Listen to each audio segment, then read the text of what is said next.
ನಮಸ್ಕಾರ ವಿದ್ಯಾರ್ಥಿಗಳೇ, ಎಲ್ಲರಿಗೂ ಬೆಳಗಿನ ಶುಭೋದಯ. ನಿನ್ನೆಯ ತರಗತಿಯಲ್ಲಿ ನಾವು ಯಶೋಧರೆ ಎಂಬ ಪಾಠದ ಬಗ್ಗೆ ತಿಳ್ಕೊತಾ ಇದ್ದೀವಿ. ನಿನ್ನೆಯ ತರಗತಿಯಲ್ಲಿ ಯಶೋಧರೆ ಪಾಠವನ್ನು ಬರೆದಿರ್ತಕ್ಕಂತಹ ಲೇಖಕರಾಗಿರುವ ಮಾಸ್ತಿ ವೆಂಕಟೇಶ ಅಯ್ಯಂಗಾರ್ ಇವರ ಪರಿಚಯ ಜೊತೆಗೆ ಈ ಪಾಠದ ಪೂರ್ವಕತೆ ಜೊತೆಗೆ ಪ್ರವೇಶ ಇಷ್ಟು ಭಾಗದ ಬಗ್ಗೆ ನಾವು ತಿಳ್ಕೊಂಡಿದ್ದೀವಿ. ಇಲ್ಲಿ ಮಾಸ್ತಿ ವೆಂಕಟೇಶ ಅಯ್ಯಂಗಾರ್ ಇವರ ಕಾವ್ಯನಾಮ ಯಾವುದು ಹೇಳಿ? ಮಾಸ್ತಿ ವೆಂಕಟೇಶ ಅಯ್ಯಂಗಾರ್ ಇವರ ಕಾವ್ಯನಾಮ ಶ್ರೀನಿವಾಸ ಅಲ್ವಾ? ಶ್ರೀನಿವಾಸ ಎಂಬ ಕಾವ್ಯನಾಮದಿಂದ ಪ್ರಸಿದ್ಧಿಯಾಗಿರ್ತಕ್ಕಂತಹ ಮಾಸ್ತಿ ವೆಂಕಟೇಶ ಅಯ್ಯಂಗಾರ್ನವರು ಸಣ್ಣ ಕಥೆಗಳ ಜನಕ ಎಂದೇ ಪ್ರಸಿದ್ಧಿಯನ್ನ ಪಡೆದಿದ್ದಾರೆ. ಇವರು ಎಲ್ಲಿ ಜನಿಸಿದರು? ಮಾಸ್ತಿ ವೆಂಕಟೇಶ ಅಯ್ಯಂಗಾರ್ನವರು ಎಲ್ಲಿ ಜನಿಸಿದರು?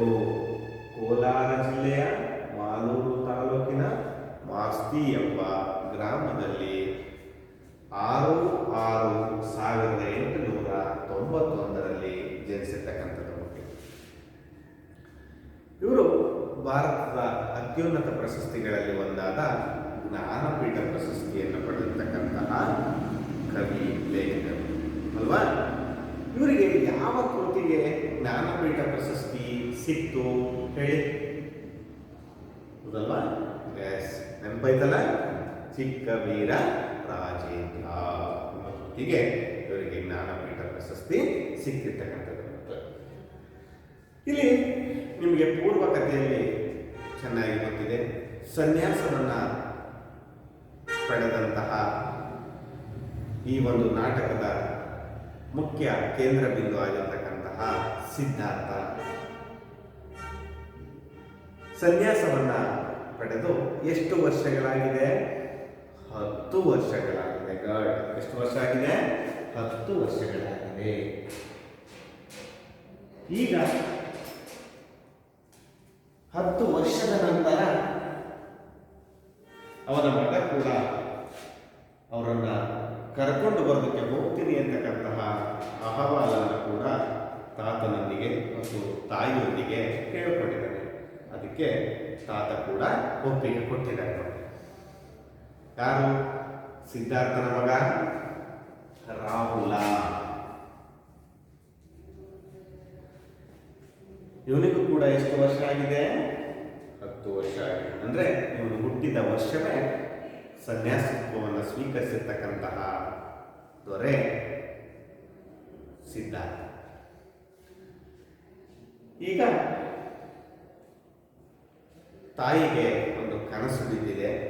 ಆ ಕನಸಿನ 10 ವರ್ಷಗಳ ಹಿಂದೆ ಕಂಡಂತಹ ಕನಸು ನಿಜವಾಗಿತ್ತು. ಅದೇ ರೀತಿಯ ಕನಸು ಈಗ ಬಿದ್ದಿದೆ. ಈಗ ಕನಸಿನಲ್ಲಿ ಯಾರ ಒಂದು ಚಿತ್ರ ಕಾಣಿಸ್ತಾ ಇದೆ ಅವರಿಗೆ? ಮಗನ ರಾಹುಲನ ಚಿತ್ರ ಅದರಲ್ಲಿ ಕಾಣಿಸ್ತಾ ಇದೆ. ಹೌದಲ್ವಾ? ಅದಕ್ಕೆ ದುಃಖವನ್ನ, ಈ ಕನಸನ್ನ ಯಾರ ಹತ್ರ ಹೇಳ್ಕೊತಾಳೆ? ಯಶೋಧರೆ ಅಥವಾ ಯಶೋಧರ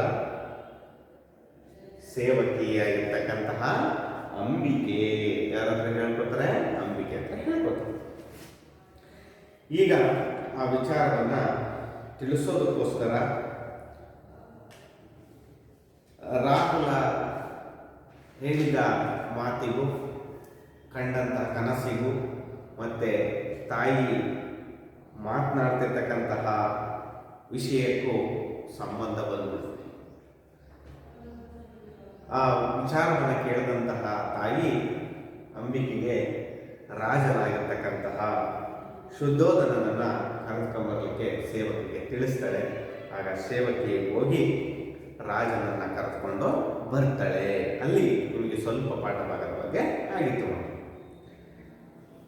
ರಾಜ ಬಂದು, ನಾನು ಬಂದಿದ್ದೀನಮ್ಮ ಅಂತ ಹೇಳಿದಾಗ ಆ ದುಃಖಿಸುತ್ತಿದ್ದಂತಹ ಯಶೋಧರೆ ಎದ್ದು ನಮಸ್ಕಾರ ಮಾಡಿ ಕುಳಿತುಕೊಳ್ಳಿ ಅಂತ ಹೇಳಿದ ನಂತರ ತನ್ನ ಬಾಲ್ಯದಿಂದ ಇಲ್ಲಿಯವರೆಗೆ ಎಲ್ಲ ಹೇಗೆ ನನ್ನನ್ನು ನೀವು ನೋಡಿಕೊಂಡ್ರಿ ಅನ್ನೋದ್ರ ಬಗ್ಗೆ ವಿವರಣೆಯನ್ನು ಕೊಡ್ತಾ ಹೋಗ್ತಾರೆ. ಆಗ ಯಶೋಧರೆ ನಿಮ್ಮ ಅರಮನೆಯಲ್ಲಿ ಅಂದ ಪದವನ್ನು ಬಳಸಿದಾಗ ರಾಜ ಹೇಳ್ತಾನೆ, ನಿಮ್ಮ ಅರಮನೆ ಅಲ್ಲ, ನಮ್ಮ ಅರಮನೆ ಅಂತಕ್ಕಂತಹ ಮಾತನ್ನ ಆ ನಂತರದಲ್ಲಿ ಯಶೋಧರೆ ಹೇಳ್ತಾರೆ.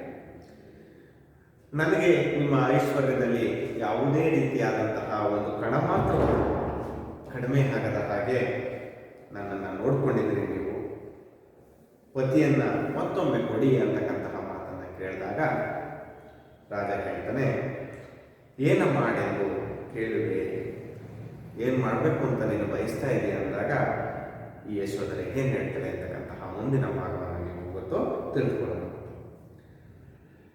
ನಮ್ಮ ಅಣ್ಣಾಜಿ ತಂದೆಯನ್ನು ಕರೆತರಲು ಹೋಗುವೆನೋ ಎನ್ನಲಾಗಿ ನೀವು ಒಪ್ಪಿದಿರಂತೆ. ನಾನು ನಿಮ್ಮನ್ನು ಮೊದಲು ಬೇಡಿಕೊಂಡಿದ್ದೆ, ನಾನು ಅವರೆಡೆಗೆ ಹೋಗುವೆನು, ಅವನಿಗೆ ನಿಲ್ಲಿಯೇ ನಿಲ್ಲಿಸಿಕೊಳ್ಳಿರಿ ಅಂತ ಮಾತಾಡ್ತಾರೆ. ನಾನು ನಿಮಗೆ ಮುಂಚೆನೇ ಹೇಳಿದ್ದೆ, ರಾಹುಲ ಕೇಳಿದ ತಕ್ಷಣ ನೀವು ಒಪ್ಕೊಂಡ್ಬಿಟ್ಟಿದ್ದೀರಿ, ಅವನನ್ನು ನೀವು ಉಳಿಸ್ಕೊಳ್ಳಿ, ನಾನು ಹೋಗಿ ಬರ್ತೀನಿ ನನ್ನ ಪತಿದೇವರನ್ನ ಅಂತ ಯಾರು ಹೇಳ್ತಾರೆ? ಯಶೋಧರೆ ಹೇಳ್ತಾರೆ. ಆಗ ರಾಜ ಹೇಳ್ತಾನೆ, ಅಮ್ಮಾಜಿ ಯಶೋಧರೆ, ಇಲ್ಲಿ ಪಾತ್ರಗಳು ನಿಮಗೆ ಚೆನ್ನಾಗಿ ಗೊತ್ತಿರಬೇಕು ಮಕ್ಕಳೇ. ರಾಜ, ಯಶೋಧರೆ,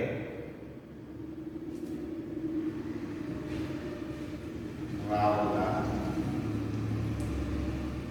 ಅಂಬಿಕೆ, ಇಷ್ಟು ಜನ ಇಲ್ಲಿ ಪಾತ್ರ ಇರ್ತಕ್ಕಂಥದ್ದು. ರಾಜನ ಹೆಸರು ಶುದ್ಧೋದನ.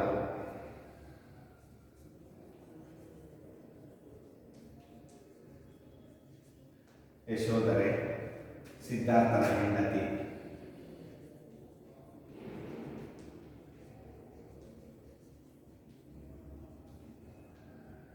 ಸಿದ್ಧಾರ್ಥ ಮತ್ತು ಯಶೋಧರೆಯ ಮಗ. ಅಂಬಿಕೆ ಸೇವಕಿ.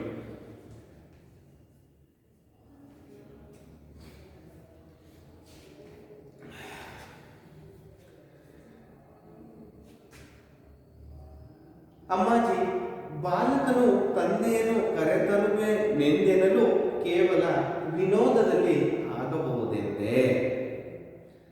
ನಮ್ಮ ಕುವರನ ಕರೆದು ತರಬೇಕೆನ್ನಲಾಗಿ ಹೋಗುವೇನಿಲ್ಲವೇ, ಎಳೆಯನನು ಕಳುಹುವರೇ. ಎಷ್ಟು ಚೆನ್ನಾಗಿ ರಾಜ ಸಮಾಧಾನವನ್ನ ಪಡಿಸ್ತಾ ಇದ್ದಾನೆ. ಯಾರಿಗೆ? ಯಶೋಧರೆ. ಅಮ್ಮ ಯಶೋಧರೆ, ಬಾಲಕನು ತಂದೆಯನ್ನು ಕರೆತರುವೆನೆಂದೆನನು. ಬಾಲಕ ಹೇಳಿದ, ತಾತ ನಾನು ಹೋಗಿ ನಮ್ಮ ಅಪ್ಪನನ್ನ ಕರೆಸ್ಕೊಂಡು ಬರ್ತೀನಿ ಅಂದಾಗ ಸಿದ್ಧಾರ್ಥ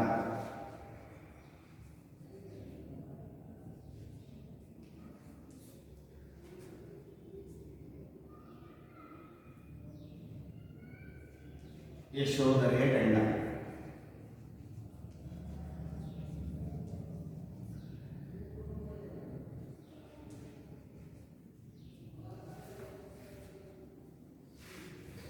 ಬುದ್ಧನಾಗಿ ಬ್ರಾಕೆಟ್ನಲ್ಲಿ ನಿಮಗೆ ಗೊತ್ತಿರಬೇಕು. ನಾನು ಕೇವಲ ವಿನೋದದಲ್ಲಿ, ಹಾಸ್ಯಕ್ಕೆ ಅಥವಾ ಸುಮ್ಮನೆ ಹೇಳಿದೆ, ನಮ್ಮ ಕುವರನ ಕರೆದು ತರಬೇಕು ಎನ್ನಲಾಗಿ ಹೋಗಬೇಕಾಗಿಲ್ಲ. ಕುವರನ ಕರೆತರಲಿಕ್ಕೆ ಹೋಗಬೇಕಾಗಿಲ್ಲ. ಹೋಗಿ ಅವನನ್ನು ಕರ್ಕೊಂಬರೋದಕ್ಕೆ ಈ ಎಳೆಯನನ್ನು ಕಳುವರೆ, ಈ ಚಿಕ್ಕ ವಯಸ್ಸಿನ ಬಾಲಕನ ಕಳಿಸೋ ಸರಿಯೇ? ತಾನ ಪ್ರಶ್ನೆಯನ್ನ ಯಶೋಧರೆಗೆ ಹಾಕಿದನು ಮಕ್ಕಳೇ ರಾಜ. ಆಗ ಮಧ್ಯೆ ಇದ್ದಂತಹ ರಾಹುಲ ಮಾತನಾಡ, ಏನು ತಾತ, ಮುನ್ನ ಹೋಗಬಹುದೆಂದವರು ಈಗ ಉಂಟೆ ಎಂದು ಹೇಳಿಬಿಡಿ. ದೊಡ್ಡವರು ನನಗೊಂದು ಮಾತನಾಡುತ್ತಾ, ತಾಯಿ ಕೇಳಿದರೆ ಬೇರೊಂದು ಮಾತಾ ಹೇಳುವಿರೋ, ನಾ ಹೋಗುವೆನು ಅಮ್ಮ ಇಂದೊಳುತ್ತಲಿದ್ದರು. ಅಣ್ಣ ಬಾರದಿದ್ದರೆ ಅಳುತ್ತಲೇ ಇರುವರು, ನಾ ಹೋಗಿ ಕರೆತರುವೆನು. ನೋಡಿ, ಎಂತಹ ಮಾತನ್ನ ಏನೂ ತಿಳಿಯದ ಮಗು ಎಷ್ಟರ ಮಟ್ಟಿಗೆ ಮಾತನಾಡ್ತಾ ಇದ್ದಾನೆ ರಾಹುಲ. ಏನ್ ತಾತ, ನೆನ್ನೆ ಕೇಳಿದಾಗ ಹೋಗಬಹುದೆಂದೆ ಎಂದರು, ಈಗ ಉಂಟೆ, ಅವನನ್ನು ಕಳಿಸೋದು ಉಂಟೆ ಅಂತ ಹೇಳ್ತಾ ಇದ್ದೀರಲ್ಲ. ದೊಡ್ಡವರಾದಂತಹ ನೀವು ನನಗೊಂದು ಹೇಳ್ತಿದ್ದೀರಾ, ನಮ್ಮ ಅಮ್ಮನಿಗೆ ಇನ್ನೊಂದು ಹೇಳ್ತಾ ಇದ್ದೀರಾ. ಇದು ಸರಿಯೇ? ನಾನು ಹೋಗುವೆನು. ಅಮ್ಮ ಅಳ್ತಾನೇ ಇದ್ದಾರೆ, ಇಂದು ಅಳುತ್ತಾ ಇದ್ದಾರೆ. ಯಾಕೆ ಅಳ್ತಾ ಇದ್ದಾರೆ? ನನ್ನ ಅಪ್ಪನನ್ನ ಕಳೆದುಕೊಂಡು ಅಥವಾ ನನ್ನ ಅಪ್ಪ ದೂರ ಆಗಿರೋದ್ರಿಂದ ಅಳ್ತಾ ಇದ್ದಾರೆ. ಅಣ್ಣ ಬಾರದಿರೆ, ಅಣ್ಣ ಅಂತ ಪದವನ್ನು ಬಳಸಿದರೆ ಅದು ಕೂಡ ಸಿದ್ಧಾರ್ಥನಿಗೆ ಬಳಸಿರ್ತಕ್ಕಂಥ ಆ ಪದ. ಯಾಕೆಂದ್ರೆ ನಾವು ಕೂಡ ಅಪ್ಪಂದಿರನ್ನ ಅಣ್ಣ, ಅಯ್ಯ ಅಂತ ಕೂಡ ಕನ್ನಡ ಸಂಬೋಧನೆ ಮಾಡಿ ಕರಿತೀವಿ ಮಕ್ಕಳು. ಸಿದ್ಧಾರ್ಥನನ್ನ ರಾಹುಲ ಏನಂತ ಕರೀತಾನೆ? ಅಣ್ಣ. ಅಣ್ಣ ಬಾರದಿರೆ ಅಳುತ್ತಲೇ ಇರುವರು. ಇವತ್ತು ಅಮ್ಮ ಅಳ್ತಾ ಇದ್ದಾರೆ. ಇವತ್ತಿನ ಅಳು ಇಲ್ಲಿಗೆ ನಿಲ್ಲೋದಿಲ್ಲ, ಇಲ್ಲಿವರೆಗೆ ನಿಲ್ಲೋದಿಲ್ಲ. ಅಣ್ಣ ಬರದೇ ಇದ್ರೆ ನಿಲ್ಲೋದೇ ಇಲ್ಲ. ಹಾಗಾಗಿ ಅಳುತ್ತಲೇ ಇರ್ತಾರೆ ಇವರು. ನಾನು ಹೋಗಿ ಅವ್ರನ್ನ ಕರ್ಕೊಂಡು ಬರ್ತೀನಿ ಅಂತಕ್ಕಂತಹ ಮಾತನ್ನ ಯಾರು ಹೇಳ್ತಾ ಇದ್ದಾರೆ? ರಾಹುಲ ಹೇಳ್ತಾ ಇದ್ದಾರೆ. ಯಶೋಧ ಕೇಳಿದಿರ ಅಸುಳೆಯಾಡುವ ಮಾತ, ನನಗೂ ನಿನ್ನೆ ನೋಡಿದ ಒಂದು ಕನಸು, ಮನವು ತುಡುಕಿ ಉಸಿರಿಂದ ಉಸಿರು ಕಳವಾಗಿ ಚೇತನವೆಲ್ಲ ಬೆಂಡಾಗಿ ಹೋಗುವುದು, ಒಣಗಿ ಕರಗಾಗುವುದು. ಎಂತಹ ದುಃಖದ ಮಾತುಗಳನ್ನು ಆಡ್ತಾ ಇದ್ದಾಳೆ ಯಶೋಧ. ಕೇಳಿದಿರ ಯಾವ ತರದ ಮಾತುಗಳನ್ನು ಆಡ್ತಾ ಇದ್ದಾರೆ ರಾಹುಲ? ಕೇಳಿದಿರ ರಾಜ? ನನಗೂ ನೆನ್ನೆ ಬಿದ್ದಿದೆ ಆ ಕನಸು. ಕನಸಿನಲ್ಲಿ ರಾಹುಲ ಮನೆ ಬಿಟ್ಟು ಹೋಗ್ತಾ ಇರುವಂತಹ ಕನಸದು. ಆ ಕನಸು ಉಸಿರಿಂದ ಉಸಿರು ಕಳವಾಗ್ತಾ ಇದೆ, ಅಂದ್ರೆ ಉಸಿರಿಂದ ಉಸಿರು ಕಳೆದುಕೊಳ್ತಾ ಇದೆ. ದುಃಖ ಹೆಚ್ಚಾಗ್ತಾ ಇದೆ. ಬೆಂಡಾಗಿ ಹೋಗಿ ಚೇತನ ಲವಲವಿಕೆ ಎಲ್ಲ ಕಳ್ಕೊಂಡಿದ್ದೀವಿ. ಒಣಗಿ ತರಗಾಗಿ ಯಾವ ಒಂದು ರೀತಿಗೆ ನಾನು ಹೋಗಿದ್ದೀನಿ ಅಂದ್ರೆ, ಹಸಿರಾದ ಎಲೆ ಇವತ್ತು ಒಣಗಿ ತರಗೆಲೆ ಆಗಿದೆಯಲ್ಲ, ಆ ರೀತಿ ನನ್ನ ಬದುಕಾಗ್ತಾ ಇದೆ ಅಂತ ರಾಜನ ಎದುರುಗಡೆ ತನ್ನ ದುಃಖವನ್ನ ಯಾರು ತೋಡ್ಕೊತಾ ಇದ್ದಾರೆ? ಯಶೋಧನೆ ತೋಡ್ಕೊತಾರೆ. ರಾಜ ಹೇಳ್ತಾರೆ, ಹೌದು ಅಂಬಿಕೆ ಕನಸ ಮಾತು ಹೇಳಿದಳೆನಗೆ ನಿಜದಿಂದ ಬಂದಿರುವ ನೋವು ಸಾಕಾಗಿರಲು ಕನಸೊಂದು ಬೇರೆ ನಿನ್ನನ್ನು ಹಿಂಸೆಪಡಿಸುತ್ತಿದೆ.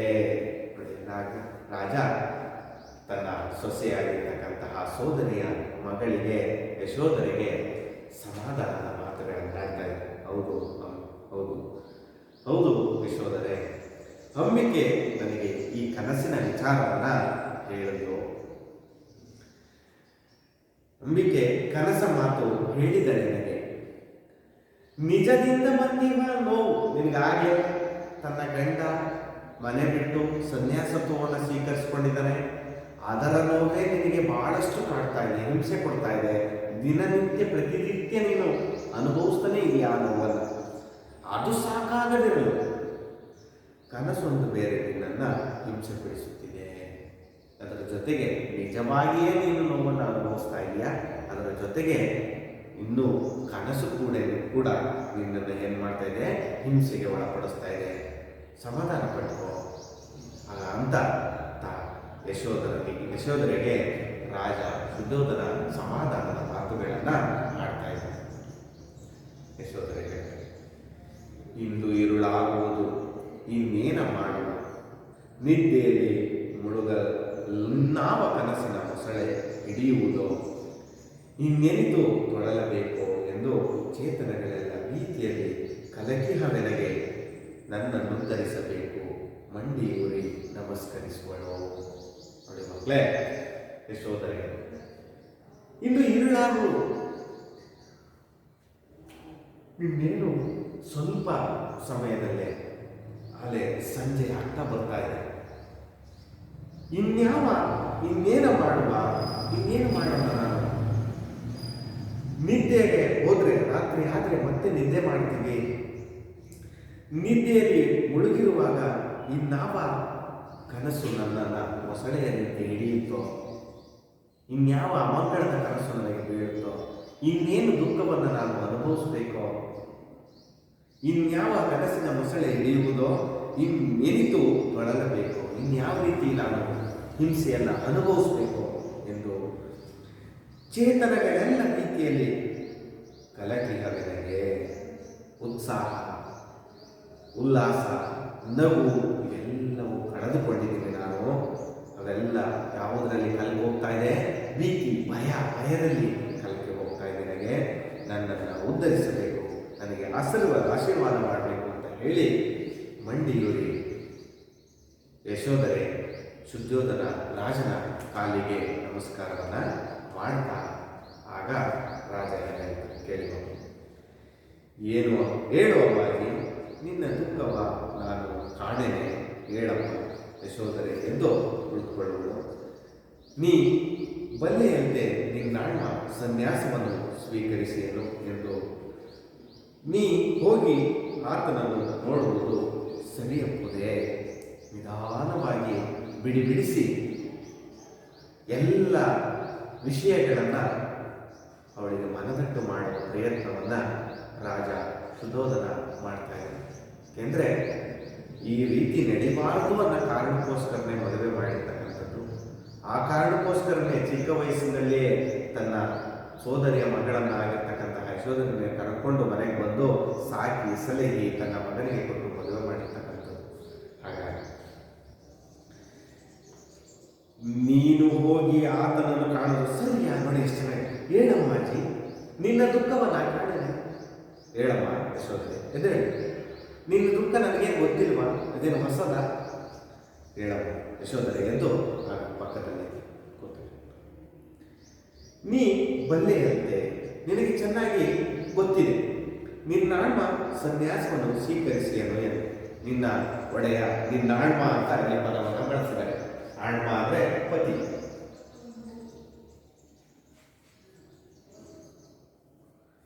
ಪತಿ ಯಾರು?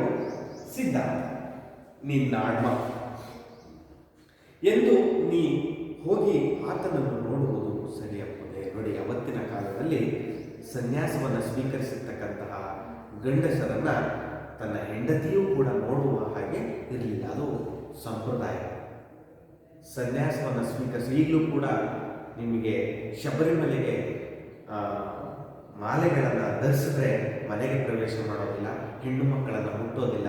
ಹೀಗೆ ಒಂದು ಸಂಪ್ರದಾಯ ಇದೆಯಲ್ಲ ಮಕ್ಕಳೇ, ಹಾಗೂ ಕೂಡ ಹಿಂದೆ ಇದ್ದಂತಹ ಸಂಪ್ರದಾಯ.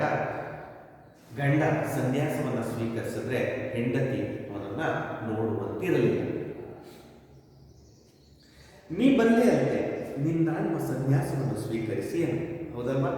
ನಿನ್ನ ಗಂಡ, ನಿನ್ನ ಅರ್ಧಾಂಗಿ ಆಗಿರ್ತಕ್ಕಂತಹ ನಿನ್ನ ಪತಿದೇವರು ಸಿದ್ಧಾರ್ಥ ಸನ್ಯಾಸವನ್ನು ಸ್ವೀಕರಿಸಿದ್ದಾರೆ. ನೀ ಹೋಗಿ ಆತನನ್ನು ನೋಡುವುದು ಸರಿಯಪ್ಪದೆ. ನೀನು ಆತನನ್ನು ಹೋಗಿ ಕಾಣೋದು ಸರಿಯಲ್ಲಮ್ಮ ಅಂತ ಶುದ್ಧೋಧನ ರಾಜ ತನ್ನ ಸೊಸೆ ಯಶೋಧರೆಗೆ ವಿವರಿಸಿ ಹೇಳ್ತಾನೆ. ಹೋಗಿ ಕೇಳುವೆನು, ಹೋಗೋ ತಪ್ಪಲ್ಲವೇ, ಸರಿಯೇ ಅಂತ ಕೇಳಿದ ತಕ್ಷಣ ನಾನು ಹೋಗಿ ಕೇಳ್ತೀನಿ ಆತನನ್ನ. ರಾಜ, ಸನ್ಯಾಸಿಯಾದವನು ಸತಿಯ ನೋಡುವ ಮಾತು ಸಂಪ್ರದಾಯಕ್ಕೆ ವಿರೋಧ. ನೋಡಿ ಇಲ್ಲಿ ಮಕ್ಕಳೇ, ನಾನು ಹೇಳಿದ ಪದ ಇಲ್ಲಿ ಬಳಕೆ ಬಂತು. ಸನ್ಯಾಸಿಯಾದವನ ಸತಿಯ ನೋಡುವ ಮಾತು ಸಂಪ್ರದಾಯಕ್ಕೆ ವಿರೋಧ. ಸಂಪ್ರದಾಯ ನಾವು ಹಿಂದಿನ ಕಾಲದಿಂದ ನಡೆಸಿಕೊಂಡು ಬಂದಂತಹ ಪದ್ಧತಿಗಳೇ ಸಂಪ್ರದಾಯ. ಈ ಸಂಪ್ರದಾಯ ವಿರೋಧ ಆಗ್ತದೆ. ನೀನು ಹೋಗಿ ಈ ಸನ್ಯಾಸವನ್ನು ಸ್ವೀಕರಿಸಿರ್ತಕ್ಕಂತಹ ಸಿದ್ಧಾರ್ಥನನ್ನು ನೋಡ್ತಕ್ಕಂಥದ್ದು ಅಂದಾಗ ಯಶೋಧರೆ ಹೇಳ್ತಾರೆ. ಇದು ತುಂಬ ಪುರಾತನ ಕಾಲದಲ್ಲಿ ಬಂದಿರತಕ್ಕಂತಹ ಒಂದು ಕಥೆ ಮಕ್ಕಳೇ. ಪೂರ್ವದಲ್ಲಿ ಗಾರ್ಗಿ ಸನ್ಯಾಸದಲ್ಲಿ ತನ್ನ ಪತಿಯೊಡನೆ ಕಾನನಕ್ಕೆ ತೆರಳಿದಳು ಎಂದು ಕೇಳಿಯರು. ಕಾನನಕ್ಕೆ ಗಾರ್ಗಿ ತನ್ನ ಪತಿಯೊಡನೆ ಹೋಗಿದ್ದರು. ನಾನಂತೆಯೇ ಸನ್ಯಾಸವನ್ನು ಕೊಂಡು ಪತಿಯೊಡನೆ ಸಾರಿದರೆ ಹೋಗಿ ನೋಡೋದು ತಪ್ಪು, ಹೌದಲ್ವಾ? ನಾನು ಕೇಳಿದ್ದೀನಿ ಒಂದು ಕಥೆ ಇದೆ. ಗಾರ್ಗಿಯೂ ಕೂಡ ತನ್ನ ಪತಿದೇವರೊಡನೆ ಸನ್ಯಾಸವನ್ನು ಸ್ವೀಕರಿಸಿ ಕಾಡಿಗೆ ಹೋಗಿರ್ತಕ್ಕಂಥದ್ದು. ಪೂರ್ವದಲ್ಲಿ ಅಂದರೆ ಈ ಒಂದು ಕಥೆ ನಡೆದಿದೆ. ಹಿಂದೆ ತನ್ನ ಪತಿಯೊಡನೆ ಕಾನನ ಅಂದರೆ ಕಾಡು,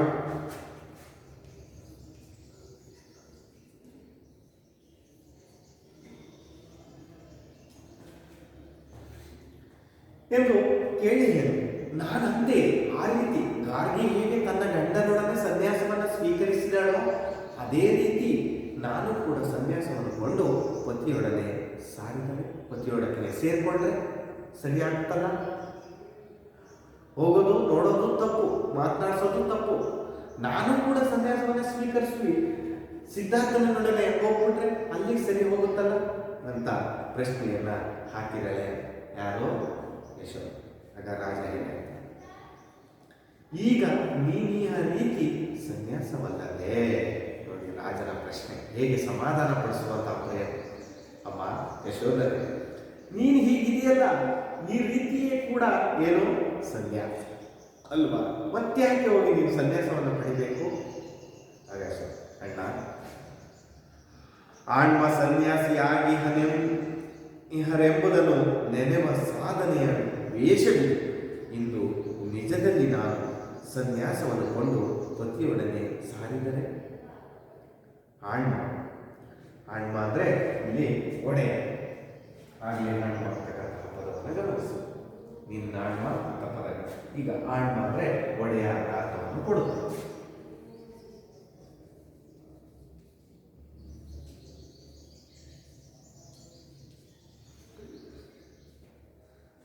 ಸನ್ಯಾಸಿ ಹಾಗೆ ಎಂಬುದನ್ನು ನೆನೆವ ಸಾಧನೆಯ ವೇಷವಿದೆ. ಈಗ ನಾನು ಸನ್ಯಾಸಿ ಆಗಿದ್ದೀನಿ ಅಂತಕ್ಕಂತಹ ನೆನೆದುಕೊಳ್ತಕ್ಕಂತಹ ವೇಷ ಇದಷ್ಟೇ, ನಾನು ಸನ್ಯಾಸಿ ಆಗ. ಇದು ನಿಜದಲ್ಲಿ ನಾನು ನಿಜವಾಗಿಯೂ ಸನ್ಯಾಸವನ್ನು ಸ್ವೀಕರಿಸಿದ್ರೆ ಅದು ಸರಿಯಾಗುತ್ತೆ. ನಾನು ಈಗ ಇರ್ತಕ್ಕಂತಹ ರೀತಿ ಸನ್ಯಾಸ ಹೌದು, ಆದರೆ ಆ ರೀತಿ ನೆನೆದುಕೊಳ್ತಾ ಇರ್ತಕ್ಕಂತಹ ಸಾಧನೆ ವೇಷ ಇದು ಕಲಿಸ್ಕೊಂಡಿರ್ತಕ್ಕಂಥ. ಸನ್ಯಾಸವನ್ನು ಕೊಂಡು ಪತಿಯೊಡನೆ ಸಾರಿದರೆ, ಸನ್ಯಾಸವನ್ನು ಸ್ವೀಕರಿಸಿ ನಾನು ಕೂಡ ಪತಿಯೊಡನೆ ಸೇರಿಕೊಂಡ್ರೆ ಅದು ನಿಜವಾದ ಸನ್ಯಾಸ ಅಂತ ಯಶೋಧರೆ ಹೇಳುವ ಪ್ರಯತ್ನವನ್ನು ಮಾಡಿ. ಪತಿಯೊಡನೆ ಸಾರುವರೆ ಸನ್ಯಾಸವನ್ನು ಕೊಳ್ಳಲು ಅದನ್ನು ಸನ್ಯಾಸವೇ ಎನ್ನುವುದೆಂದು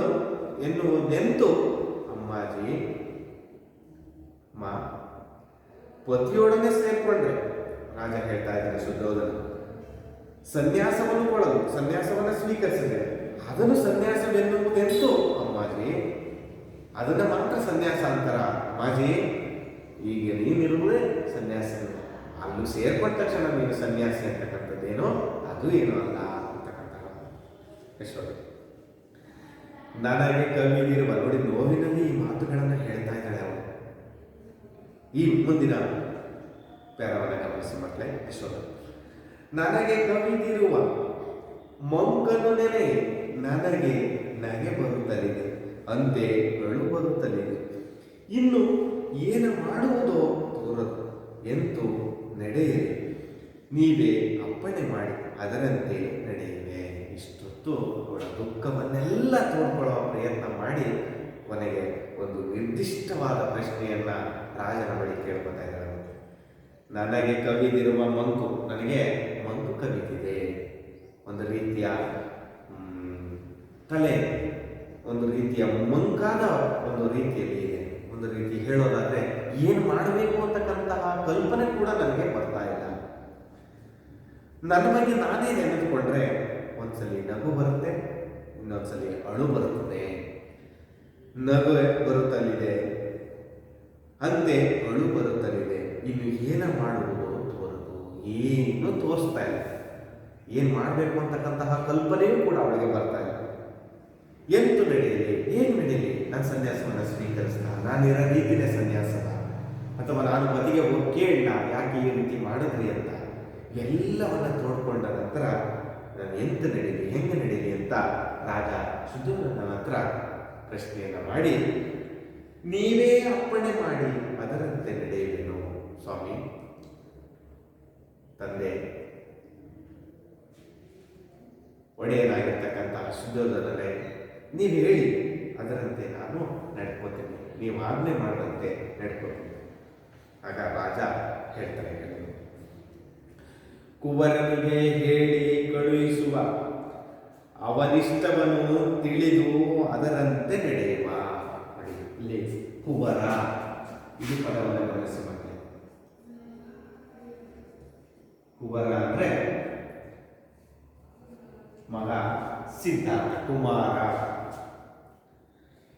ಕುವರನಿಗೆ ಹೇಳಿ ಕಳುಹಿಸುವ, ಹೋಗಿ ಅವನ ಹತ್ರ ಯಾರನ್ನಾದ್ರೂ ಕಳಿಸಿ ಅವನ ಇಷ್ಟವನ್ನ ತಿಳಿದು ಬರಲಿ, ಅವನ ಇಷ್ಟವನ್ನ ಅದರಂತೆ ನಡೆಯೋಣ ನಾವು. ಯಾಕೆಂದ್ರೆ ಆಲೆ ಸಿದ್ಧಾರ್ಥ ಸನ್ಯಾಸವನ್ನು ಸ್ವೀಕರಿಸಿ ಆಗೋಗಿದೆ.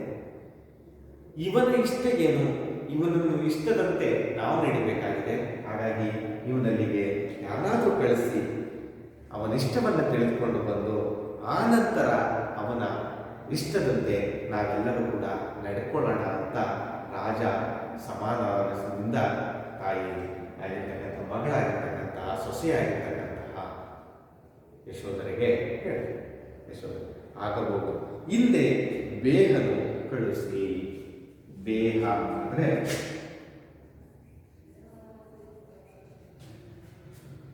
ಗುಪ್ತಾಚಾರವು,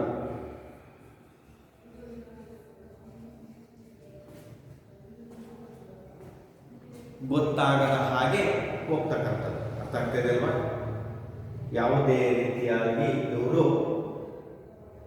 ಈ ಒಂದು ಸುಧೋಧನ ಕಳಿಸಿದನೆ ಅಂತಕ್ಕಂತಹ ಒಂದು ಮಾಹಿತಿ ಅವರಿಗೆ ಹೋಗಬಾರದು. ಆ ರೀತಿ ಬೇಹುಗಾರರು, ಗುಪ್ತಾಚಾರರು ಅಂತ ಹೇಳ್ತೀವಿ. ಅವರು ಹೋಗಿ ಈ ಸಿದ್ಧಾರ್ಥನ ಹತ್ರ ಅವನ ಇಷ್ಟವನ್ನ ತಿಳಿದುಕೊಂಡು ಬರಲಿ, ಅವರನ್ನ ಕಳಿಸಿ ಅಂತ ಯಾರು ಹೇಳ್ತಾ ಇದ್ದಾರೆ? ಯಶೋಧರೆ ಹೇಳ್ತಾರೆ. ರಾಜ ಕಳುಹಿಸುವೆನು, ಯಾರಲ್ಲಿ ನೋಡಿ ಹಿಂದೆ ಯಾರಲ್ಲಿ ಏನಪ್ಪಣೆ ಅಂತ ಸೇವಕರು ಬರ್ತಿದ್ರು, ಹಾಗೆಯೇ ರಾಜ ಕೂಕೋತ ಕೇಳುವೆನು, ಕಳುಹಿಸುವೆನು, ಯಾರಾದರೂ ಬೇಹುಗಾರರನ್ನ ನಾನು ಗುಪ್ತಾಚಾರರನ್ನ ಕಳಿಸ್ಕೊಡ್ತೀನಿ, ಹಾಗಾಗಿ ಯಾರಿದ್ರಿ ಅಲ್ಲಿ ಅಂತ ರಾಜ ಪ್ರಶ್ನೆ ಮಾಡಿದ್ದಾರೆ.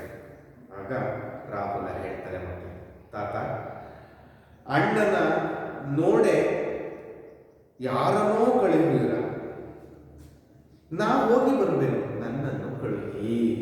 ಅಲ್ಲೇ ನಿಂತಿದ್ದಂತಹ ಸೇವಕರನ್ನ ಕರೀಲಿಕ್ಕೆ ಹೇಳಿದಂತಹ ಸಂದರ್ಭದಲ್ಲಿ ರಾಜ ಆ ರಾಹುಲ ಹೇಳ್ತಾರೆ, ತಾತ ಅಣ್ಣನನ್ನ ಅಣ್ಣನನ್ನ ನೋಡ್ಲಿಕ್ಕೆ ಯಾರನ್ನೋ ಕಳುಹಿಸಿದ್ರ, ಯಾರನ್ನೋ ಕಳಿಸ್ತೀರಾ, ನಾ ಹೋಗಿ ಬರ್ಬೋದು, ಯಾರು ಬೇಡ ತಾತ, ನಾನೇ ಹೋಗಿ ಬರ್ತೀನಿ, ನನ್ನನ್ನ ಕಳುಹಿ ಅಂದ್ರೆ ಕಳುಹಿಸಿರಿ. ಯಶೋಧರೆ ಅಣ್ಣಯ್ಯ ಇಲ್ಲಿ ಪದವನ್ನು ಬಳಸಿದರು.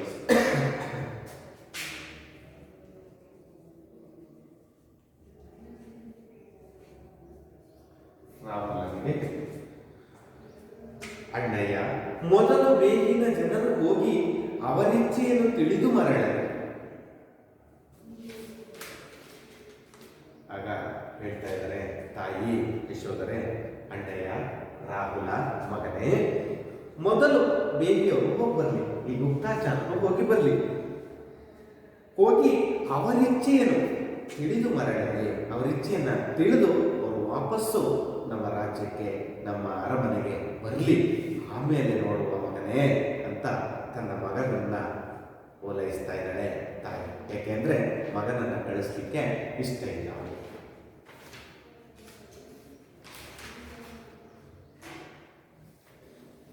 ಆಗ ರಾಹುಲ ಹೇಳ್ತಾರೆ, ಮತ್ತೆ ಹೋಗುವುದಂತೆ, ಮತ್ತೆ ನಾನೀಗಲೇ ಹೋಗಬೇಕು, ನಿಮಗೇನು ಅಣ್ಣನನ್ನು ನೋಡಬೇಕೆಂದಾಸೆ ಅಷ್ಟು ಬಲವಾಗಿಲ್ಲ, ನಾನವರ ನೋಡಿಲ್ಲ, ಇನ್ನೆಷ್ಟು ದಿನಕ್ಕೆ ನೋಡುವುದು? ಅಮ್ಮಾಜಿ ನಿನಗೆ ಭಯ ಬೇಡಮ್ಮ, ನಾ ಮರಳಿ ಬಯ್ಯನಮ್ಮ, ನಿಜವಾಗಿಯೂ ಬಯ್ಯನು, ಅಲ್ಲಿಯೇ ನಿಲ್ಲೆನಮ್ಮ, ನನ್ನ ಕಳುಹಿಸಮ್ಮ, ಅವರ ನಾ ಕರೆತರುವೆನು, ತಾತ ನನ್ನನ್ನು ಕಳುಹಿ ನಾ ಮರಳಿ ಬರುವೆನು, ಅಣ್ಣನನ್ನು ನೋಡಬೇಕೆಂದು ಅವರೊಡನಿದ್ದು ಮಾತನಾಡಬೇಕೆಂದು ನನಗೆ ಬಹು ಆಸೆ ಇದೆ. ಎಷ್ಟು ಚೆನ್ನಾಗಿ ರಾಹುಲ ತನ್ನ ಮನದಾಳದ ಮಾತನ್ನು ಹೇಳ್ಕೊತಾ ಇದ್ದಾರೆ ಮಕ್ಕಳು. ನಿಧಾನವಾಗಿ ಅಭ್ಯಾಸವಾಗಿ ಗಮನಿಸಿ ಮಕ್ಕಳು. ಮತ್ತೆ ಹೋಗುವುದಂತೆ, ಅವರು ಬಂದು ಆಮೇಲೆ ನಾನು ಮತ್ತೆ ಹೋಗೋದಂತೆ, ಮತ್ತೆ ನಾನು ಅದಕ್ಕೆ ಒಪ್ಪಿಗೆ ಇಲ್ಲ, ನನ್ನ ಅನುಮತಿ ಇಲ್ಲ, ಅಥವಾ ನನಗೆ ಇಷ್ಟ ಇಲ್ಲ, ನಾನು ಈಗಲೇ ಹೋಗಬೇಕು, ನಾನು ಹೀಗೆ ಹೋಗ್ತೀನಿ, ನಾನೇ ಹೋಗ್ತೀನಿ, ಬೇಹುಗಾರರ ಅವಶ್ಯಕತೆ ಇಲ್ಲ. ನಿಮಗೇನು, ನಿಮ್ಗೆ ಯಾಕೆ ಅಂದರೆ ಅಣ್ಣನನ್ನು ನೋಡಿರಿ. ನೀವಾಗಲೇ ನಮ್ಮ ಅಪ್ಪಾಜಿ, ಅಣ್ಣ ಅಂದರೆ ಇಲ್ಲಿ ತಂದೆ. ನೋಡಿ, ಒಂದೊಂದು ಪದವನ್ನು ಗಮನಿಸಿ ಮಕ್ಕಳೇ. ಒಂದೊಂದು ಇಲ್ಲಿ ಬರ್ತಿದ್ದೀನಿ ನೋಡಿ. ಅಣ್ಣ ಅಂದರೆ ಸಿದ್ಧಾರ್ಥ. ಅಣ್ಣನನ್ನು ನೋಡಿರಿ. ನೋಡಬೇಕೆಂದಾಸೆ ಅಷ್ಟು ಬಲವಾಗಿಲ್ಲ. ಈಗ ಯಾರನ್ನಾದರೂ ತುಂಬ ವರ್ಷಗಳಿಂದ ನೋಡೇ ಇಲ್ಲ, ಮೊದಲನೇ ಬಾರಿ ನೋಡ್ತಿರೋದು ಅಂದಾಗ ನೋಡುವ ಆಸಕ್ತಿ ಹೆಚ್ಚಿರ್ತದೆ ಮಕ್ಕಳು. ಆದರೆ ಈತನಿಗೆ ಅದೇ ಒಂದು ಕಲ್ಪನೆ ಇರ್ತಕ್ಕಂಥ. ಆದರೆ ಯಶೋಧರೆ ಮತ್ತು ಶುದ್ಧೋಧನ ಮಗನನ್ನ ಗಂಡನನ್ನ ನೋಡಿದರು ಅವರು. ಆದರೆ ಈತ ಮಗ ಅವನ ತಂದೆಯನ್ನು ನೋಡೇ ಇಲ್ಲ, ಹುಟ್ಟಿದಾಗಿದ್ದಾನೆ. ಹಾಗಾಗಿ ನೋಡಬೇಕು ಅಂತಕ್ಕಂಥ ಆಸೆ ಬಲವಾಗಿದೆ. ಆದರೆ ನಿಮಗೆ ಅಷ್ಟು ಬಲವಾಗಿಲ್ಲ. ನಾನು ಅವರ ನೋಡಿಲ್ಲ, ಇನ್ನೆಷ್ಟು ದಿನಕ್ಕೆ ನೋಡುವುದು? 10 ವರ್ಷ ಆಗೋಗಿದೆ ನಾನು ನನ್ನ ತಂದೆಯನ್ನು ನೋಡೋದು. ಅಮ್ಮಾಜಿ, ನಿನಗೆ ಭಯ ಬೇಡಮ್ಮ. ನಿನಗೆ ಯಾಕೆ ಭಯ? ನಾವು ಮರಳಿ ಭಯನಮ್ಮ.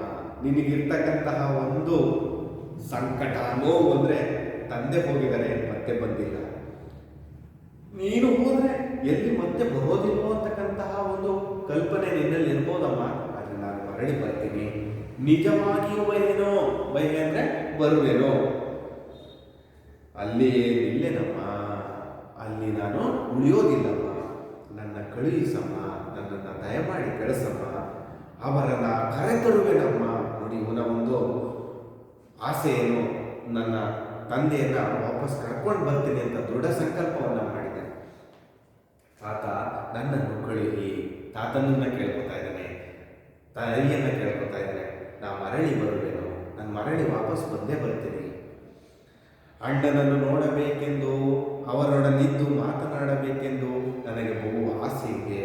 ಅಣ್ಣನೊಳಗೆ ನಾನು ಮಾತನಾಡಬೇಕು ಅಂತ, ಅವರ ಜೊತೆಗೆ ಅವರನ್ನು ನೋಡಬೇಕು ಅಂತಕ್ಕಂತಹ ಆಸೆ ನನಗೆ ಬಹಳಷ್ಟಿದೆ ಅಮ್ಮ. ದಯಮಾಡಿ ಕಳಿಸ್ಕೊಡಿ ಅಮ್ಮ ಅಂತ ರಾಹುಲ ಅಂಗಲಾಚಿ ಬೇಡ್ಕೊತಾ ಇದ್ದಾರೆ ಮಕ್ಕಳೇ. ಮುಂದುವರೆ ರಾಜ ಇರಲಿ, ಸುಮ್ಮನಿರಣ್ಣ.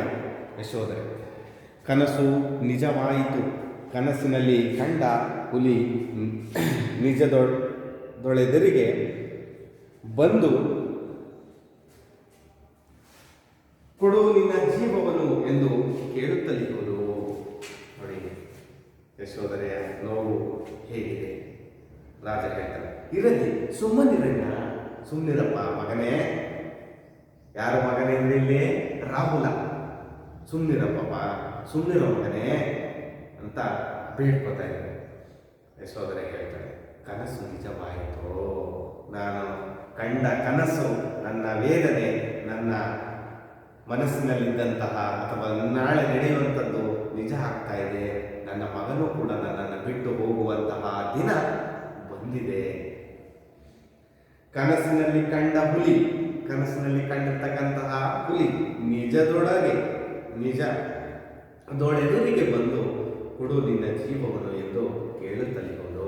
ನೋಡಿ, ಮಗ ಹೋಗ್ತೀನಿ ಅಂತ ಆಟ ಹಿಡಿದಿರೋದನ್ನ ಯಾವ ರೀತಿಯ ಕಲ್ಪಿಸಿ ಕವಿ ಮತ್ತೆ ಯಶೋಧರೆಯ ಬಾಯಲ್ಲಿ ಆ ಒಂದು ಪದಗಳನ್ನು ಬರೆಸುವಂತೆ ಮಾಡಿದ್ದಾರೆ ಮಕ್ಕಳು. ರಾತ್ರಿ ಕಂಡಂತಹ ಹುಲಿ ನಿಜದಲ್ಲಿ ಬಂದು ನಿನ್ನ ಜೀವವನ್ನು ಕೊಡು ಎಂದು ಕೇಳುತ್ತಲಿರುವುದು. ಅಂದರೆ ರಾತ್ರಿ ಕಂಡ ಕನಸು, ರಾಹುಲನ ಕನಸು ಈಗ ಏನಾಗ್ತಾ ಇದೆ, ನಿಜ ಆಗ್ತಾ ಇದೆ. ರಾಹುಲ, ಅಮ್ಮಾಜಿ, ನಾನು ಬರುವೆನು ಇಲ್ಲವೋ ಎಂದು ನಿನಗೆ ಭಯವಿರುವುದಾಗೆ ನನ್ನ ಜೊತೆಯಲ್ಲಿ ನಮ್ಮ ಅಂಬಿಕೆಯ ಕಳುಹಮ್ಮ, ನಾವಿಬ್ಬರು ಹೋಗಿ ಅಣ್ಣನನ್ನು ಕರೆದೊಯ್ಯಮ್ಮ, ಒಪ್ಪಮ್ಮ. ರಾಹುಲ ಮತ್ತೆ ತನ್ನ ತಾಯಿಗೆ ಏನಾದರೂ ಮಾಡಿ ಒಪ್ಪಿಸುವ ಪ್ರಯತ್ನವನ್ನು ಮಾಡುವ ಒಂದು ಕೆಲಸವನ್ನು ಮಾಡ್ತಾರೆ. ಅಮ್ಮಾಜಿ, ಯಶೋಧರಮ್ಮ, ನಾನು ಬರುವೆನೋ ಇಲ್ಲವೋ ಎಂದು ನಿನಗೆ ಭಯವಿರುವುದಾಗಿದೆ. ನಿನಗೇನಿದೆ? ಭಯ ಇದೆ. ನನ್ನ ಜೊತೆಯಲ್ಲಿ ನಾನು ಒಬ್ಬರೇ ಹೋಗೋದಿಲ್ಲ. ಅಮ್ಮ, ಅಂಬಿಕೆಯನ್ನ ಕಳುವಮ್ಮ. ನನ್ನ ಜೊತೆಗೆ ಯಾರನ್ನ ಕಳಿಸೋ? ಅಂಬಿಕೆ ಯಾರು? ಸೇವಕಿ. ನಮ್ಮ ಅಂಬಿಕೆಯನ್ನ ಕಳುವಮ್ಮ. ನಾವಿಬ್ಬರು ಹೋಗಿ ಅಣ್ಣನನ್ನು ದಯವಮ್ಮ, ಒಪ್ಪಮ್ಮ, ಕರೆದುಕೊಂಡು ವಾಪಸ್ ಬರ್ತೀವಮ್ಮ. ಅದಕ್ಕೆ ನೀನು ಒಪ್ಪಿಗೆ ಕೊಡಮ್ಮ. ರಾಜ ಹೇಳ್ತಾನೆ, ಅಂಬಿಕೆ ಸ್ವಾಮಿ, ನೋಡಿ ಇಷ್ಟೇ ಪದ.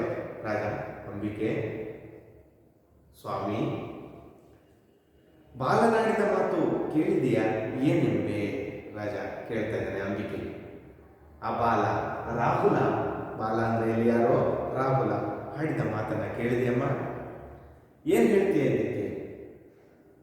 ಅಂಬಿಕೆ, ಕೇಳಿದೆ ಅಮ್ಮಾಜಿ. ಭಯಪಡುತ್ತಲಿಹರು ತಾವರಿಯ ದಿಹದೇನುಂಟು. ಕೇಳಿದೆ ಅಮ್ಮಾಜಿ ಭಯಪಡುತ್ತಿದ್ದರು. ಯಾರು ಅಮ್ಮಾಜಿ ಅಂದ್ರೆ ಇಲ್ಲಿ? ಯಶೋಧರೆ.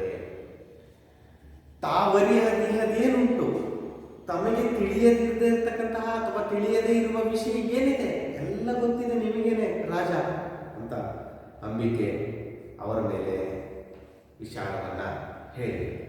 ರಾಜ, ಅಮ್ಮಾಜಿ ಏನಿದೆ? ಅಂಬಿಕೆಯ ಜೊತೆಯಲ್ಲಿ ರಾಹುಲನ್ನ ಕಳುಹಿಸಲು ಧೈರ್ಯವಾಗಿರಬಹುದು. ಏನು ಹೇಳಿದೆ? ರಾಜ ಮತ್ತೆ ಯಶೋಧರೆಯಂತೆ ತಿರುಗಿ ಹೇಳ್ತಾ ಇದ್ದಾರೆ, ಅಮ್ಮಾಜಿ ಏನು ಹೇಳ್ತೀಯ ಹೇಳಿದ್ದಕ್ಕೆ? ಅಂಬಿಕೆಯ ಜೊತೆಯಲ್ಲಿ, ಯಾರ ಜೊತೆಯಲ್ಲಿ ಕಳಿಸೋದಕ್ಕೆ? ಅಂಬಿಕೆ ಸೇವಕಿಯ ಜೊತೆಯಲ್ಲಿ ಕಳಿಸೋದಕ್ಕೆ ರಾಹುಲನ ಕಳುಹಿಸಲು ಧೈರ್ಯವಾಗಿರಬಹುದು. ಏನು ಹೇಳಿ? ಅಂಬಿಕೆ ಜೊತೆಗೆ ಕಳಿಸೋದಕ್ಕೆ ನಿನಗೆ ಧೈರ್ಯ ಬಂದಿರ್ಬೋದು. ಏನು ಹೇಳ್ತೀಯ ಇದಕ್ಕೆ? ನನಗೆ ಯಾವುದು ತೋಚಲಿದೆ. ಅವರ ನೋಡುವ ಪುಣ್ಯ ನನ್ನ ಈ ಕಣ್ಗಳಿಗೆ ಇರುವುದೋ ಇಲ್ಲವೋ ನಾನರಿಯೆ. ಬಾಲಕನು ತನ್ನ ತಂದೆಯ ನೋಡಬೇಕೆಂದು ಆಶಿಸಲು ಬೇಡವೆನ್ನುವುದು ಸರಿಯೇ ಎಂದು ಆಂತರ್ಯ ಸಂದೇಹದೊಳಗಿರುವುದು. ಕಳುಹಿಯುವುದು ಸರಿಯೆಂದು ನಿಮಗೆ ತೋರಿದರೆ ಕಳುಹಿರಿ, ಬೇಡವೇನೆ ನಾನು. ನೋಡಿ ಎಷ್ಟು ಚೆನ್ನಾಗಿ ಅವರ ಮೇಲೆ ತನ್ನ ನಿರ್ಧಾರವನ್ನು ಬಿಟ್ಟಿದ್ದಾಳೆ ಯಶೋಧ. ನನಗೆ ಯಾವುದು ತೋಚಲಿದೆ, ನನಗೇನು ಗೊತ್ತಾಗ್ತಾ ಇಲ್ಲ, ಏನು ತೋಚ್ತಾ ಇಲ್ಲ. ಅವರ ನೋಡುವ ಪುಣ್ಯ ನನ್ನ ಈ ಕಣ್ಗಳಿಗೆ ಇರುವುದೋ ಇಲ್ಲವೋ ನಾನರಿಯೆ. ಸಿದ್ಧಾರ್ಥರನ್ನ ನಾನು ನೋಡ್ತೀನೋ ಇಲ್ವೋ ಅಂತಕ್ಕಂಥದ್ದೇ ನನಗೆ ಗೊತ್ತಿಲ್ಲ. ಬಾಲಕನು ತನ್ನ ತಂದೆಯ ನೋಡಬೇಕೆಂದು ಆಸೆ ಪಡ್ತಾ ಇದ್ದಾನೆ. ಬಾಲಕ ರಾಹುಲ ಏನಕ್ಕೆ ಆಸೆ ಪಡ್ತಾ ಇದ್ದಾನೆ? ತನ್ನ ತಂದೆಯನ್ನು ನೋಡೋದಕ್ಕೆ. ಅದಕ್ಕೋಸ್ಕರ ಆಶೆಗಳು ಬೇಡುವುದನ್ನು ಸರಿಯೇ, ಬೇಡ ಎನ್ನುವುದು ಸರಿಯೇ ಎಂದು ಆಂತರ್ಯ ಹೇಳ್ತಾ ಇದೆ. ಅಂತರಂಗ ಸಂದೇಹ ಪಡ್ತಾ ಇದೆ, ಆ ಅಂತರಂಗದಲ್ಲಿ ಒಪ್ಕೊಳ್ತಾ ಇದೆ.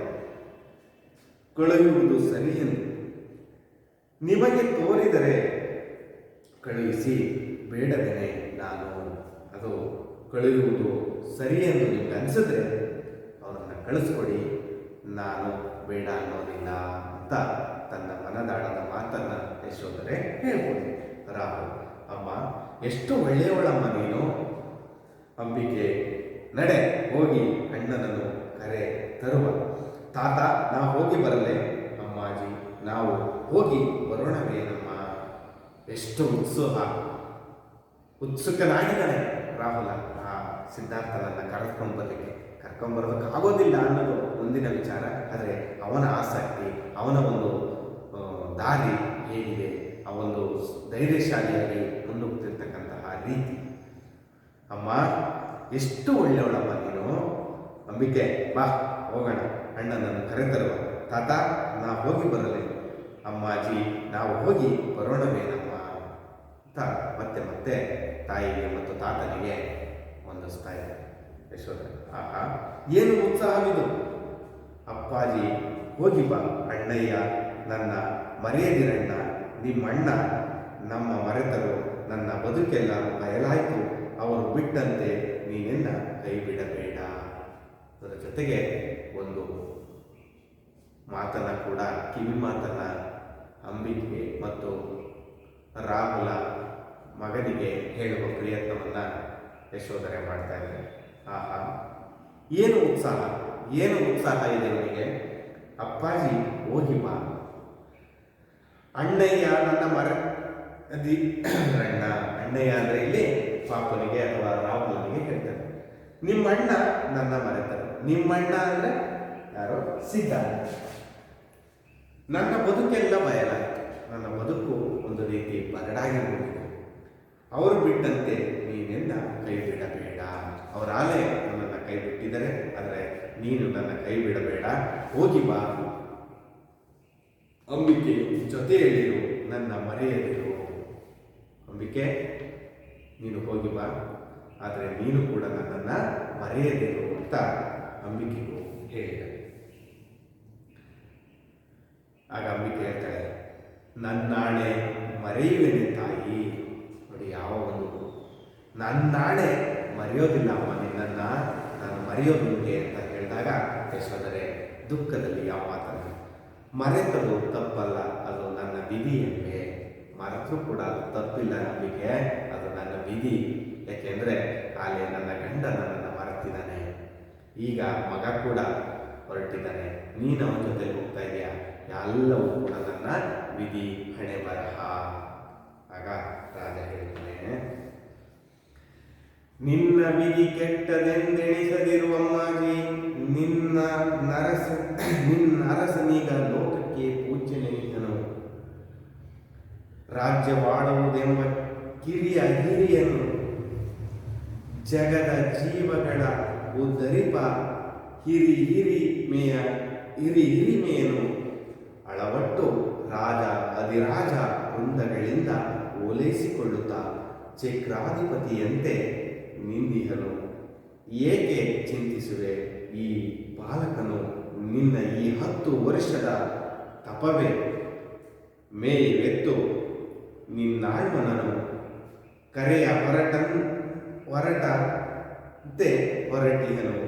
ವಿಧಿಯ ಅರಿತು ನಡೆವ ಅವನದಲ್ಲಿ ಉದ್ಗಾತೃಗಳ ಸ್ವರ ಹಿಡಿದು ಸೊಗಸಾಗಿ ನುಡಿದ ಶಕ್ತಿಯ ಮಂತ್ರ ದೇವರನ್ನು ತರುವಂತೆ ನಮ್ಮ ಈ ಬಾಲಕನು ನಮ್ಮ ಸಿದ್ಧಾರ್ಥನನ್ನು ಬಿಡದೆ ತಂದೆ ತಹನು. ಬಾ ನನ್ನ ಅಣ್ಣಯ್ಯ, ತಾಯಿಗಭಿವಂದಿಸು. ಬಹು ಹಿರಿಯ ಜೀವವಯ್ಯ ನಿನ್ನ ತಾಯಿಯರು, ಬಹು ಹಿರಿಯ ತಪ ಪುಣ್ಯ ಬೀಳ್ಕೊಡುವ ಮೊದಲಿಲ್ಲಿ ಹರಕೆಯನ್ನು ಕೇಳು. ಇಲ್ಲಿ ಬಾ, ಒಮ್ಮೆ ವಂದಿಸು. ತಾಯಿ ತಂದೆಗಳ ಪುಣ್ಯ ನಿನ್ನಲ್ಲಿ ಫಲಿಸಲಿ. ಸಿದ್ಧಾರ್ಥನನ್ನು ಕರೆದು ಕಾರ್ಯದಲ್ಲಿ ನೀನು ಸಿದ್ಧಾರ್ಥನಪ್ಪಂತೆ ದೇವರ ಕಳೆಸಗಲಿ. ರಾಹುಲನು ಇದುವರೆಗೆ ನಮಿಸುತ್ತಾ ಇವರಿಗೆ ಅಲ್ಲಿಗೆ ತೆರೆ ಮುಗಿಯುತ್ತೆ. ಮಕ್ಕಳೇ, ನಿನ್ನ ವಿಧಿ ಕೆಟ್ಟದೆಂದೆ, ವಿಧಿ ಅಂತ ಹೇಳಿದ ತಕ್ಷಣನೇ ರಾಜ ಹೇಳ್ತಾನೆ, ನಿನ್ನ ವಿಧಿ ಕೆಟ್ಟದೆಂದೆಣಿಸದಿರೋ ಅಮ್ಮಾಜಿ, ನಿನ್ನ ಅರಸನಿಗ ಲೋಕಕ್ಕೆ ಪೂಜೆ ನೆನೆಸ್ತಾನೆ. ಇಡೀ ಲೋಕವೇ ನಿನ್ನ ಗಂಡನನ್ನ ಪೂಜೆ ಮಾಡ್ತಾ ಇದೆ, ಅಂದರೆ ದೇವರ ರೀತಿ ಕಾಣ್ತಾ ಇದ್ದಾರೆ. ರಾಜ್ಯವಾಡುವುದೆಂದು ಹಿರಿಮೆಯದು. ರಾಜ್ಯವಾಡೋದು ಕೇವಲ ಹಿರಿಯ ಅಷ್ಟೇ. ಜಗದ ಜೀವಗಳ ಉದ್ಧರಿಪ, ಜಗತ್ತಿನ ಎಲ್ಲ ಜೀವಿಗಳನ್ನ ಉದ್ಧರಿಪ ಅಂದ್ರೇನು? ರಕ್ಷಿಸುವುದು.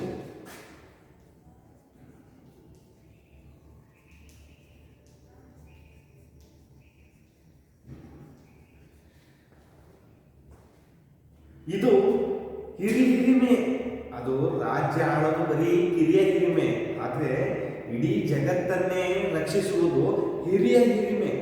ಅಳವಟ್ಟು ರಾಜ ಅಧಿರಾಜ ವೃಂದಗಳಿಂದ ಓಲೈಸಿಕೊಳ್ಳುತ್ತಾ ಎಲ್ಲ ರಾಜರು ಅಧಿರಾಜರು ಎಲ್ಲರೂ ಕೂಡ ಇವರನ್ನ ಚೆನ್ನಾಗಿ ನೋಡ್ಕೋತಾ ಇದ್ದಾರೆ, ಓಲೈಸ್ಕೋತಾ ಇದ್ದಾರೆ. ಚಕ್ರಾಧಿಪತಿಯಂತೆ ಇವರೆಲ್ಲರಿಗೂ ಅಧಿಪತಿಯಾಗಿದ್ದಾನೆ, ಚಕ್ರಾಧಿಪತಿಯಾಗಿದ್ದಾನೆ. ನಿಂದಿಹನು ಏಕೆ ಚಿಂತಿಸುವೆ? ಈ ಬಾಲಕನು ನಿನ್ನ ಈ 10 ವರ್ಷದ ತಪವೇ. ಈ ಬಾಲಕ ಇವನು ಕೂಡ 10 ವರ್ಷದ ತಪಸ್ಸಿನ ಫಲದಿಂದ ಬಂದಿರತಕ್ಕಂಥವನು. ಮೇವೆತ್ತೋ ಶೌರ್ಯ ಧರ್ಮ